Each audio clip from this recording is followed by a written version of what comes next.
The night was darker than usual, and the prairie carried a silence that was heavy, almost threatening. The poor rancher sat outside his crumbling shack, staring into the dying embers of his fire. His cattle had withered to skin and bones. His fields lay barren, and the air smelled of dust and despair. But worse than all that was the rumor that had spread across town, a rumor that by morning he would no longer be free to make his own choices. He thought about the cow. One cow. That was all it had come down to. For men of wealth, a cow was nothing, just another beast among hundreds. But for him, it was life itself. It meant milk for winter, a calf for spring, survival for one more year. And yet, that cow was also the price of his freedom. Earlier that day, a wealthy landowner, a man who owned more acres than the eye could see, had approached him with a proposal. His voice had been smooth, but his words carried the weight of a trap. "I will give you a cow. In return, you will marry the woman I bring to you. No questions, no refusals." The rancher had laughed at first, thinking it a cruel joke. Who trades a wife for a cow? But the laughter had died in his throat when he saw the seriousness in the man's eyes. Worse still, he saw the hunger in the eyes of the men who listened around them. They wanted to see him accept, to see him chained by desperation. He tried to refuse. He told himself he had pride, that no cow was worth shackling himself to a stranger. But then he returned to his ranch, to the empty barn, to the starving animals, to the silence that echoed louder than any words. Pride, he realized, could not fill a belly. That night, as he sat by the fire, he remembered the whispers he had overheard in town. "She's a stranger, a woman no man wants. 400 pounds if she's an ounce. He won't even be able to lift her hand." Laughter had followed those whispers, cruel and sharp, cutting into his heart. And yet, hidden beneath their laughter was something else. Fear. Not fear of her size, but of her story. No one knew where she came from. Some said she was cursed. Some said she had wealth hidden away. Others swore she had once turned a man out of his own home, locking the doors so tight he never returned. The poor rancher could not tell what was truth and what was lie. All he knew was this: if he agreed, by tomorrow she would be his wife. Tiu. Wind howled across the plains, carrying with it the sound of rattling boards from his broken barn. He pulled his coat tighter, staring into the shadows. Every creak seemed like a warning, every gust of wind like a whisper. You don't know what waits behind that door. He tried to sleep, but sleep never came. Instead, images filled his mind, and of a door slamming shut, of a key turning, of a woman's face he could not see. He did not know if it was nightmare or prophecy. All he knew was that his life was about to change, and not by his choice. When dawn finally broke, the wealthy landowner arrived with his men. Behind them came a wagon, its wheels groaning under a heavy load. The rancher's stomach twisted as he realized the whispers had been true. The wagon stopped, the men stepped aside, and there she was, the stranger. His bride-to-be. Her figure filled the wagon's shadow, larger than any woman he had ever seen. But it wasn't her size that froze him where he stood. It was her eyes, dark, steady, unflinching. Eyes that seemed to say, "You may think this is your choice, but I am the one holding the key." The men standing near the wagon began to snicker, as though the poor rancher's fate was already sealed. Their eyes gleamed with cruel amusement, waiting for him to falter, to reject her, so they could watch him starve with no cow to his name. But he did not move. He could not. His boots felt nailed to the ground. All he could do was stare. The woman stepped down slowly, each movement deliberate, as if she wanted every eye to remain fixed upon her. She was massive, yes, but there was a strange grace in her steps, a command in the way she carried herself. Her dress was plain, but her presence was not. And when she turned her head slightly toward him, he felt something he had not expected. Not pity, not fear, but a shiver that ran down his spine. The wealthy landowner broke the silence. "There she is, your wife. And there—" he pointed to a roped cow grazing in the back of the wagon, "is the beast that will save your land." The rancher's throat went dry. For a moment he considered running, refusing, spitting in the man's face. But the cow's soft, pitiful lowing cut into him like a blade. That sound was survival. He whispered, almost too low to hear, "I'll do it." The men laughed. Some clapped their hands, others slapped their knees, already celebrating his humiliation. But the woman did not laugh. She only looked at him, long and hard, as though studying the weakness in his soul. Then she nodded once, as if to say, "Good." Now the game begins. The ceremony was quick, almost mockery. A preacher mumbled words neither of them cared to hear, and within minutes she was his wife. She did not smile. He did not speak. And when it was done, the wealthy landowner turned away, satisfied. A cow for a wife. Fair trade, he said with a smirk. May your nights be interesting. The crowd roared with laughter. But the rancher only gritted his teeth, leading the cow home while the woman followed silently behind him. The sun sank low and shadows stretched long across the land as they reached his shack. The place was pitiful. Boards loose, roof sagging, nothing but emptiness within. He turned to apologize, to say something, anything, but before he could speak, she brushed past him and stepped inside as though she owned it. Her footsteps echoed on the wooden floor. She walked slowly from one corner to another, inspecting, measuring, as though deciding what was hers now. Then, without a word, she went to the door, pushed it shut with surprising force, and turned the key. Click. The sound froze him where he stood. He reached for the knob, confused. "Why are you locking it?" he asked. His voice cracked like a boy's. She turned, her eyes sharp, lips curling into the faintest smile. "Because this is not your house anymore. It is ours, and you will learn that I hold the key." That night stretched on like no night he had ever known. The fire hissed in the hearth, shadows danced across the walls, and the silence between them grew heavy. She sat in his chair, the only sturdy one he owned, and he sat on the floor like a trespasser in his own home. He studied her, but she gave nothing away. Not her thoughts, not her plans, not even her past. Only once did she speak again. "You think you were forced, but you were chosen. There is a difference." Her words struck him deeper than any insult. Chosen? By whom? For what? He wanted to demand answers, but something in her eyes warned him to keep silent. When dawn broke, he woke to the sound of movement. She was already outside, her hands busy. With the cow, feeding, milking, working with a strength that startled him.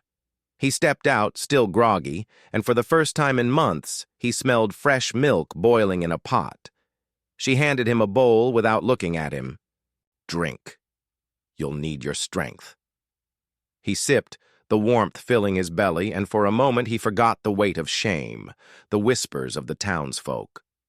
But then her voice came again, quiet, firm, final. "From now on, things will not be as they were. This land is mine as much as it is yours. And until you understand that, the door will remain locked." The rancher looked at her, truly looked, and for the first time realized the truth. The cow was not the trade. He was, and, deep in his heart, he knew the key she held was not just for the door. It was for his fate. The townsfolk had whispered for days after the trade, a cow for a wife. It was the kind of tale that spread fast in dusty streets, the kind that grew fangs in the telling. Every time the poor rancher walked into the general store, men nudged. Each other and women hid their giggles behind gloved hands. His humiliation had become their entertainment. But the whispers were nothing compared to the storm that waited behind his own door. The stranger bride, the massive woman who had been handed to him like livestock, did not act like a victim. Nor did she act like a wife in the way the town expected. She carried herself as though she had not been traded but had claimed something. She ate when she pleased, moved where she pleased, and worst of all, she locked the door every night. The sound of the key turning had become his curse. Click, a reminder that he was no longer the master of his own home. At first, he tried to ignore it. He told himself it was just her way of feeling safe, just a habit she had brought from wherever she came. But the truth clawed at him. The key was not about safety. It was about control. And every day, her control grew. On the second morning, he found her already awake, working the fields with a strength that shamed him. She wielded the plow like a man, her hands steady, her breath unbroken. By noon, the land looked tilled as if 10 men had worked it. He had spent weeks struggling with that same patch of earth, only to watch her conquer it in hours. When he tried to help, she stopped him with a look, sharp, commanding, almost dangerous. "You waste strength when you don't know where to use it," she said coldly. "Stand aside." He obeyed, not because he agreed, but because something in her tone allowed no argument. By the end of the week, the ranch had transformed. Fences repaired, fields ready, the cow fed and healthy. Neighbors passing by slowed their horses to stare, wondering how the poorest shack in the valley had suddenly begun to breathe with life. They assumed the rancher had finally grown a backbone, but he knew the truth. None of it was his doing, and she never let him forget. Every night she locked the door. Every morning she handed him food as though she were feeding a child, not a husband. And every time their eyes met, he saw the same unsettling gleam in her gaze, a knowledge she carried, a secret she refused to share. One evening, as the firelight flickered across her massive frame, he dared to ask the question that had been gnawing at him. "Why me? Why this ranch? Why stay?" She looked at him for a long moment, her face unreadable. Then, without blinking, she said, "Because this land hides more than dust and weeds, and you, foolish man, don't even see it." He froze. "What do you mean?" But she did not answer. She only turned the key in the lock and let the silence swallow his question whole. Sleep became impossible after that. Her words rang in his mind. This land hides more than dust and weeds. What could she mean? Was there something buried here? Something the wealthy landowner knew when he traded her for the cow? The thought chilled him. He began to watch her more closely. When she walked the fields at dawn, her eyes always lingered on one patch of earth longer than the rest. When she fetched water, she stared at the creek bed as though expecting it to speak. And sometimes, in the stillness of night, he caught her whispering to herself in a language he could not understand.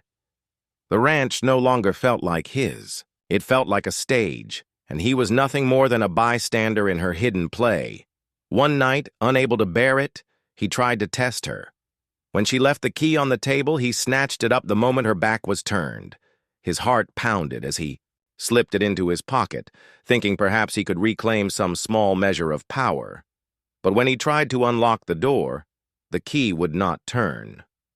No matter how he twisted, it held fast, as though the lock itself refused him. She appeared behind him, silent as a shadow. Her massive hand closed over his wrist, firm, unyielding. "You think the key is just iron and teeth?" she whispered. "It is more than that. And you are not ready." He pulled free, trembling. "Ready for what?" She smiled then, the first true smile he had ever seen on her face. But it was not kind. It was a smile that promised revelation and ruin in equal measure. "For the reason I am here." From that night onward, the rancher could no longer pretend his life was ordinary. Every creak of the floorboards, every glance from her eyes, every shadow that passed the window seemed to hint at the truth hiding beneath his land. And deep down, he realized something terrible. The cow was never the trade. The marriage was never the bargain. He himself had been the offering, and the woman, the stranger bride, was the keeper of the secret he was destined to uncover, whether he wished it or not. The suspense of it pressed upon him with every breath until he understood one final, chilling truth. The night she turned the key, his old life had ended, and a darker, greater story had only just begun. The rancher had thought humiliation ended with the vows. He had thought the long day, the awkward gathering in the dusty chapel, the smirks of the townsfolk, the whispers about the cow trade marriage, was the worst it could get. He had been wrong, because the true trial began after sunset. The shack was dark, lit only by the flicker of a dying oil lamp. Shadows clung to the walls like silent witnesses. The rancher's heart thundered as he sat at the edge of the bed, boots still on, hands gripping his knees so tightly his knuckles whitened. He had never been so close to her, never been so aware of her size, her presence, her silence. She loomed near the door, her frame nearly filling it. In the dim light, her broad shoulders and heavy build seemed larger than life, casting long, jagged shadows across the floorboards. And then came the sound. Click. The key turned in the lock. The rancher flinched. It was such a small sound, yet it carried the weight of chains, of finality. At first, he tried to laugh it off. "Just making sure no coyotes wander in," he muttered, his voice cracking. But she said nothing. She simply pocketed the key and moved into the room with the heavy, deliberate steps of someone who knew she belonged. The bed creaked beneath her weight as she sat, not beside him but at the far edge, her back to him. She didn't undress, didn't speak, didn't even glance his way.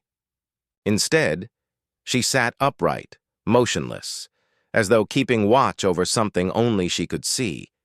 He stared at her broad back, fear prickling at his skin. He didn't understand her silence. He didn't understand why she had locked the door. And, worst of all, he didn't understand why he felt like a trespasser in his own home. The hours crawled by. The lamp sputtered, guttered, and finally died, plunging the room into darkness. Still, she didn't move.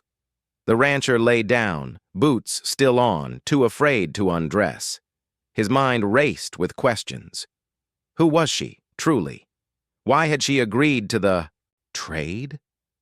Why did she lock him in every night as though guarding him, or guarding something from him?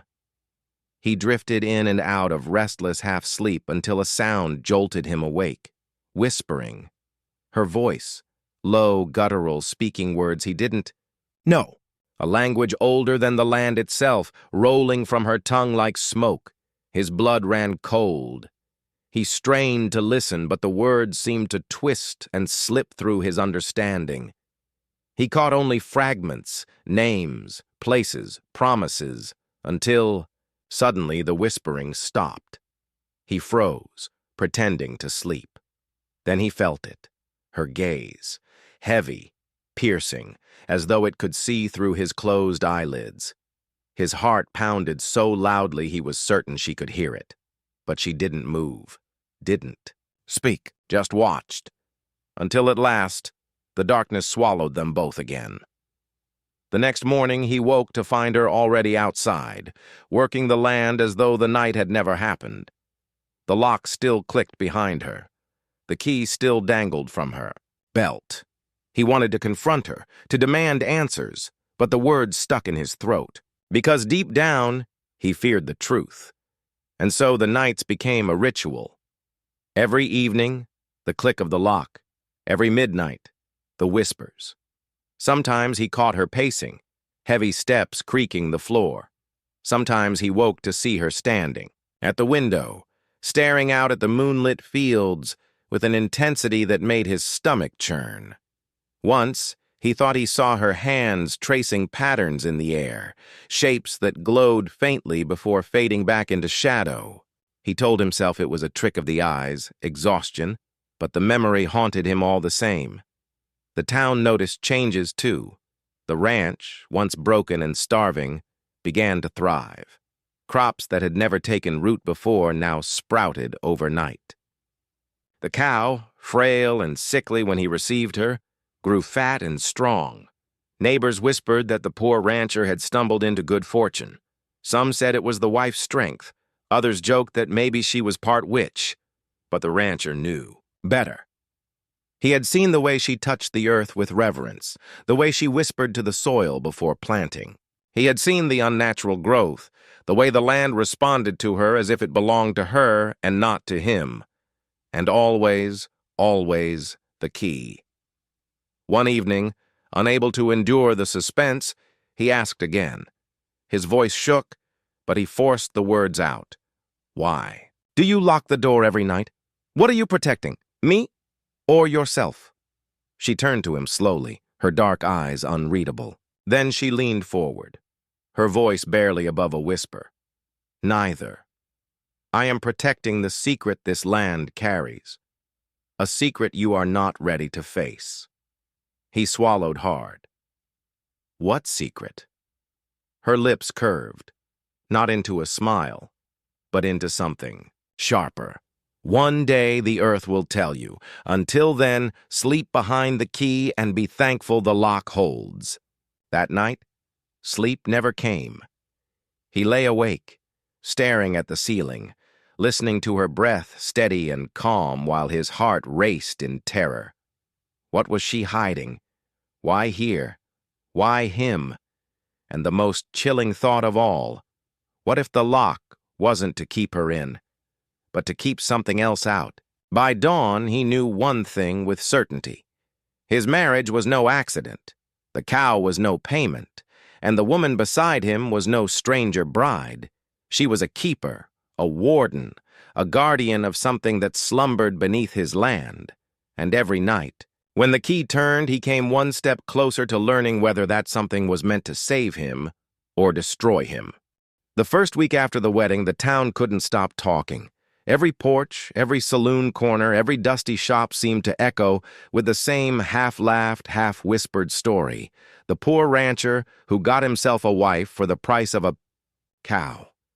Some said it with pity, others with cruelty, and some with a strange mix of awe and dread. For the rancher, every trip into town became a trial. Men leaned on hitching posts, tipping their hats with grins too wide.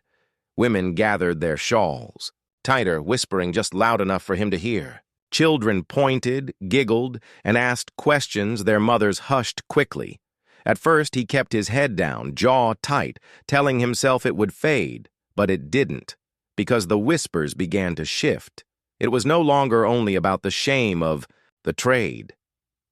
It was about the woman, the stranger wife, the heavy-set figure who walked beside him with silent steps and lowered gaze. Few had spoken to her, but all had seen her. In the chapel, on the road, standing tall beside the ranch fence as though she had always belonged. "She don't blink much, does she?" someone muttered outside the saloon. "I swear I saw her. Touch the soil and the weeds just shriveled up. My cousin swears he heard her speak in some tongue he never heard before. Not English, not Spanish either, something older." The rancher heard these whispers even when they weren't said to his face. They clung to him, followed him, poisoned the air, and yet he couldn't entirely dismiss them. Because at night, when the door clicked shut and she locked them both, inside, he too had heard things he couldn't explain. The strangest part came with the land. Neighbors noticed how quickly the ranch began to change. Just days before the wedding, his fields were dead patches of dirt, cracked and hopeless. But suddenly, shoots of green began sprouting, fragile but undeniable. His cattle, lean and sickly, grew fuller. The very air around the ranch seemed different, fresher, heavier, alive. Some townsfolk said it was luck. Others said it was her. The whispers grew sharper. Witch. Curse. Blessing.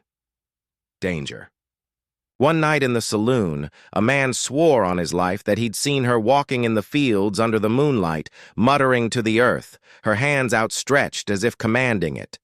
Another claimed he'd seen her reflection in a window, but it didn't match her movements. No one knew what was true, but the not knowing was worse than the truth. The rancher's nights grew heavier. The sound of the lock still haunted him. Sometimes he dreamed of the whispers he heard from her lips, only to wake drenched in sweat, the key still glinting at her side. He wanted to confront her, but the memory of her answer, "I am protecting the secret this land carries," kept him silent. He felt caught between two worlds, the mocking jeers of the town and the eerie silence of the woman who shared his bed yet remained a stranger. By day, he tilled the fields with trembling hands, wondering what power worked beneath the soil.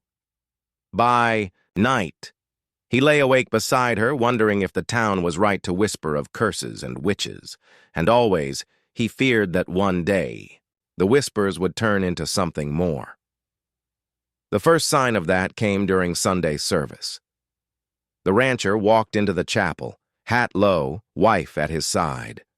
The wooden pews creaked as townsfolk shifted, making space as though her very presence demanded distance. The preacher's words carried, but the rancher felt eyes more than he heard scripture, and when the service ended, a woman clutching her child whispered too loudly, "Why does she keep the key?" The words silenced the chapel like a gunshot. Everyone looked. The rancher's blood ran cold. Because that wasn't idle gossip, that was truth. How did she know? Who else knew? The wife said nothing. She walked out with steady steps, shoulders squared, as though the weight of the whispers had no power over her. But the rancher saw it. The flicker in her eyes, the brief tightening of her jaw. For the first time, he realized something chilling. The whispers weren't only about him anymore. They were circling her, closing in. And if the town's suspicion grew sharper, if fear turned to anger, then the lock on his door might not be enough to keep danger out. The days stretched, and the whispers thickened like storm clouds. What had begun as mocking laughter over a poor man's shame turned into something sharper, darker. There were fewer smiles now, fewer jests. Instead, there were sidelong glances, muttered prayers, and hands that traced the shape of a cross as the rancher and his wife passed by. The gossip had shifted. It no longer asked, "Why would a man trade a cow for such a wife?" Instead, it asked, "What manner of woman is she?" At first, the rancher tried to ignore it. He worked the land from dawn to dusk, muscles burning, sweat stinging his eyes, trying to lose himself in the rhythm of survival. But every time he looked up, he saw the evidence of change. Fields that should have lain barren now bore signs of life. Weeds that once strangled his crops withered overnight. His cattle, once gaunt, seemed to grow strong faster than he thought possible. Even the air felt different around his property, heavy, like before a thunderstorm. And in the stillness of the night, he could hear her. His wife. This stranger he had been forced to marry sometimes rose from their bed and stood at the window, murmuring words he could not understand. The syllables were low, rough, ancient. They vibrated in the bones more than they rang in the ears. He would lie frozen, pretending sleep, until she returned and quietly turned the key in the lock. Again. The townsfolk noticed too. Her eyes, someone whispered at the general store. They shine too bright in the firelight, like a predator's. She never stumbles, never tires, another muttered. Saw her carry 2 sacks of grain without even a grunt. My brother swears he saw her shadow move when she didn't. The rancher's stomach knotted tighter each day. because though he wanted to dismiss their tales as drunken talk and fearful superstition, there were times, in the silent hours of night, when he wondered if they were right, and he feared what would happen when the town decided their whispers weren't enough. It began with small cruelties. Children, once merely curious, began throwing stones at the ranch fence. One evening, he found crude symbols carved into the posts, marks of warning, of superstition. Women crossed the street when his wife walked by, clutching their children close. Then came the preacher. He visited the ranch one hot afternoon, Bible in hand, face grim. He asked to speak only with the rancher, and together they stood outside in the dust, the wife watching silently from the doorway. "She unsettles them," the preacher said softly, eyes darting toward her figure. "You know this?" The rancher said nothing. "You must be careful. Fear makes men cruel. Fear turns whispers into fire." The rancher's throat was dry. "She's my wife." The preacher nodded once, but his gaze lingered long. "Then may God protect you both," and he left. That night, the lock clicked louder than ever before. The rancher lay awake, staring at the ceiling, listening to his wife breathe beside him. He wanted to ask her, needed to ask her, what she was. But fear pinned the words in his throat.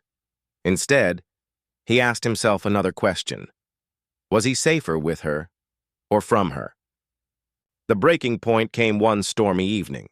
The saloon had been full, thunder rumbling outside, when a man stood up, drink in hand, and spat the words that had been circling for weeks. "She's a witch." The room went quiet. The word hung heavy, like a noose. No one laughed, no one objected. Instead, there were slow nods, murmurs, and fists tightening around glasses. The rancher wasn't there to hear it, but by dawn, the whole town knew. And when he walked through town that morning, every eye followed him, not with mockery, not with pity, but with suspicion, with fear. That night, he heard her whispering again by the window. But this time he couldn't bear it. "What are you saying?" he demanded, sitting up. She turned, her face calm, her voice steady. "Words to keep the land alive." He stared at her, chest tight. "And if they're right? If they think you're a witch?" For the first time, something like a smile flickered at her lips. Not cruel, not mocking, something deeper. Then, "Let them whisper," she said. "The earth knows the truth, and one day so will you." She lay back down, the key glinting against her chest. The rancher turned away, but he didn't sleep. He couldn't. Because he realized the whispers were no longer background noise. They were closing in, and sooner or later, whispers always turned into action. The town was no longer laughing. The town was waiting. The rain came in sheets that night, hammering the tin roof like the fists of angry men. The poor rancher sat on the edge of his bed, boots still on, staring at the wooden door of his own home, the same door that had clicked shut every night since the wedding. The key always rested around her neck, glinting faintly in the lamplight, mocking him with its quiet power. He had never asked. He had never dared. But the weight of the whispers in town, the preacher's warning, and the storm's fury outside pressed down on him until silence was unbearable. His wife, the stranger he had been forced to marry in exchange for a cow, stood at the window again, tall and unmoving, her figure framed in flashes of lightning. She spoke words he could not understand, words that trembled in the bones more than in the ears. Her hand brushed the glass, as though she were feeling something beyond the storm. He swallowed hard. "Why do you lock the door every night?" Her chanting stopped. Slowly she turned. The key at her neck glimmered like a living thing. "To keep you safe," she said simply. Safe from what? He wanted to ask, but his throat closed. Instead, he looked away, his heart racing. The nights grew stranger. He began to notice things. How? The cattle stayed calm in storms when every other rancher's herd stampeded. How the soil on his land stayed moist while his neighbors cracked in the heat. He noticed how his wife's eyes gleamed in the dark, catching faint light like an animal's. Sometimes, when he pretended to sleep, he heard her rise, cross the room, and stand before the locked door. She would press her forehead against it, whispering. And though he could never make out the words, the air in the room would grow heavy, thick, as if the earth itself was listening. One night, he dared to watch. Through half-lidded eyes, he saw her kneel at the door, her hands pressed, flat against the wood. The key shone faintly in her hand, but she did not turn it. Instead, she spoke in a voice so low and resonant that the boards of the floor seemed to hum. He wanted to rise, to stop her, to demand answers. But he lay frozen, gripped by a fear deeper than any he had ever known. And then, the air shifted. Something on the other side of the door moved. The wood bent, ever so slightly, as though pressed from within. His heart stopped. He shut his eyes tight, forcing his breath to steady, and when he opened them again, she was back in bed, the key still glinting at her throat. Had he dreamed it? The town grew bolder. Whispers turned to confrontations. Men shouted "witch" openly as he passed. Women spat at the ground near his wife's feet. The children no longer threw stones. They threw curses, repeating what their parents muttered at night. At the saloon, the rancher overheard plans whispered behind him. Talk of fire, of cleansing. He hurried home that night, sweat cold on his back despite the heat. When he entered, she was waiting, standing at the table with the lamplight casting her shadow tall across the wall. "They are coming soon," she said calmly, as though she had read his mind. He stopped cold. "How do you know?" Her gaze held his, steady and unblinking. "Because fear always ends the same way." The storm of whispers became a gathering. He saw it from the hilltop. Torches flickering in the dark, voices carrying through the wind. They were coming for them. For her. He rushed inside, panic in his chest. "We have to go." "No," she said, her voice firm. She placed a hand on the locked door. "It is time." His blood ran cold. "Time for what?" She pulled the key from her neck, and for the first time it left her skin. The metal looked ancient, older than the ranch, older than the town. She pressed it into his hand. It was heavy, heavier than any key had the right to be, and warm, almost burning. "You will see," she whispered. The mob was gathering at the edge of the ranch. Now, he could hear their shouts, the crackle of fire. The door behind him seemed to pulse, as though it too was listening. He stared at the key, heart hammering. "What's behind this door?" he demanded, his voice breaking. Her eyes softened, almost sorrowful. "The reason they fear me, the reason you are alive." The shouts outside grew louder. Torches bobbed in the night. "Open it," she said. He staggered back, shaking his head. "No, I can't." "Open it," she repeated, firmer, now her voice carrying the weight of command, "or everything you love will burn tonight." His hand trembled as he lifted the key to the lock. The metal groaned as it turned, and the moment it clicked, the air in the room exploded with pressure, like the breath of 1,000 storms. The high door swung open, and what he saw made him stagger backward. It wasn't a room. It wasn't a cellar. It was something else entirely. A darkness alive, breathing, stretching into endless depth. Shapes moved within it, vast and terrible, yet beautiful in their awful symmetry. The rancher fell to his knees, gasping. "What is this? What are you?" She stepped into the doorway, her figure outlined by the impossible light spilling from within. "This," she said, her voice both hers and not hers, "is the truth." The mob outside screamed. Torches dropped. Men fell to their knees, some running, some unable to move. The land itself seemed to shudder, the storm above bending to the presence that had been released. The rancher clutched the floor, unable to breathe, unable to think, only able to watch as his wife, his stranger, turned to him one last time. "You feared the whispers," she said softly. "But whispers are nothing. What comes next will change everything." And with that, the door closed again, the key swinging lightly against her chest. The mob outside was gone. Silence fell over the land. The rancher lay trembling, his life, his world, and his understanding of reality forever shattered. And yet, as he looked up at her, something inside him knew. He was safer now than he had ever been. The rancher woke before dawn, though he had not truly slept. His hands still shook, his chest still heaved as though he had run all night. The memory of the door, that impossible darkness, that breathing depth, those shapes that could not be named, haunted every blink of his weary eyes. His wife sat quietly by the table, the key once again around her neck. She was sewing, her movements calm, her face unreadable. It was as though nothing had happened, as though she had not just silenced an entire mob by opening something that should never have existed. He tried to speak, but his throat felt dry, his voice small.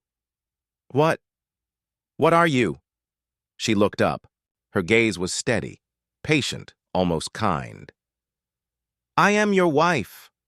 But the words gave him no comfort. The town was different that morning. No torches burned, no men gathered.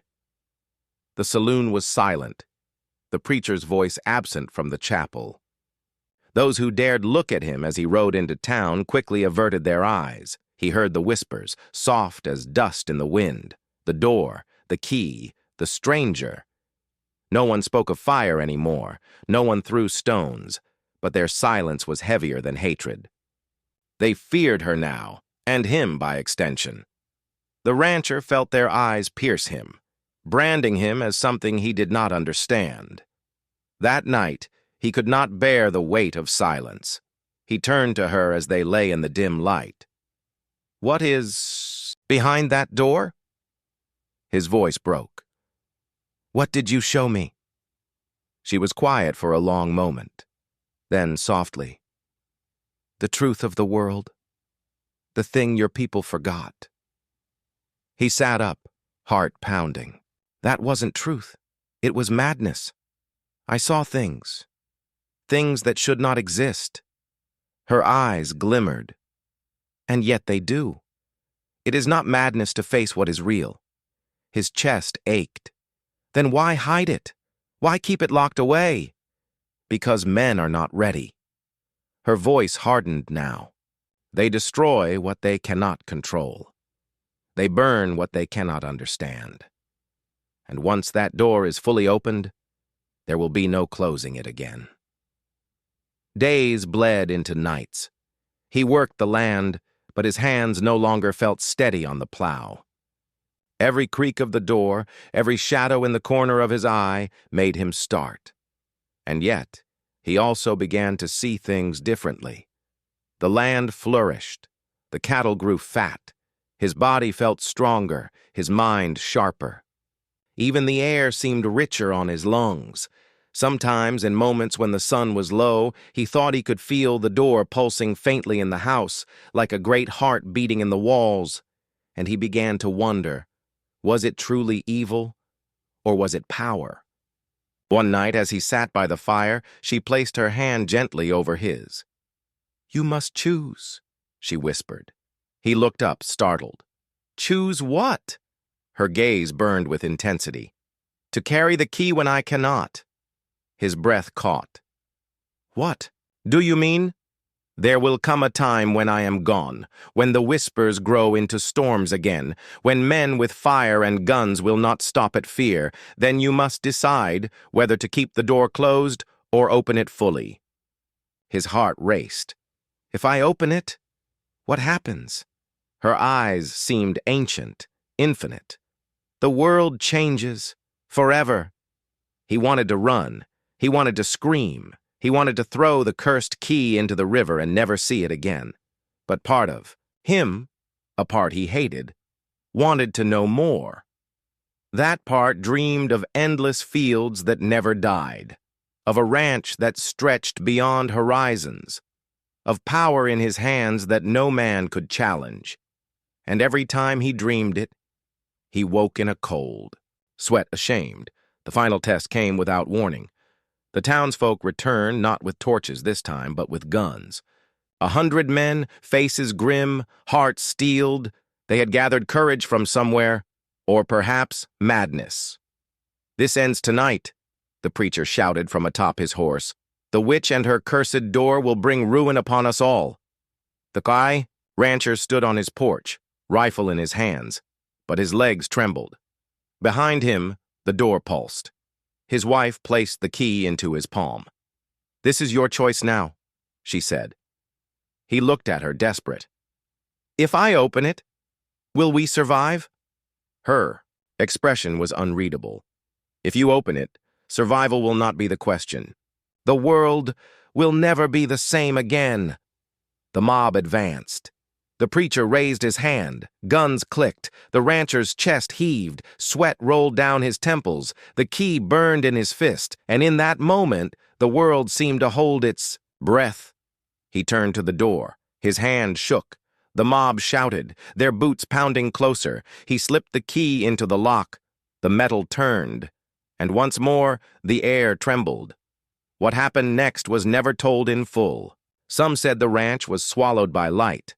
Others swore they saw shapes stretch across the sky, vast and terrible, as though another world pressed itself against their own. Some believed the land itself bent and shifted, fields turning black, cattle falling to their knees, but no one who stood in that mob ever spoke of it again. Many vanished. The town grew quiet. The ranch remained, but changed. And the rancher? Some claimed he lived on, strong and ageless, the key still hanging at his chest. Others whispered he was gone, taken through the door into whatever lay beyond. The truth was never known, but one thing was certain. No man in that valley ever forgot the night a poor rancher traded a wife for a cow, unlocked a door that was never meant to be opened. And beyond that locked door, something still waits.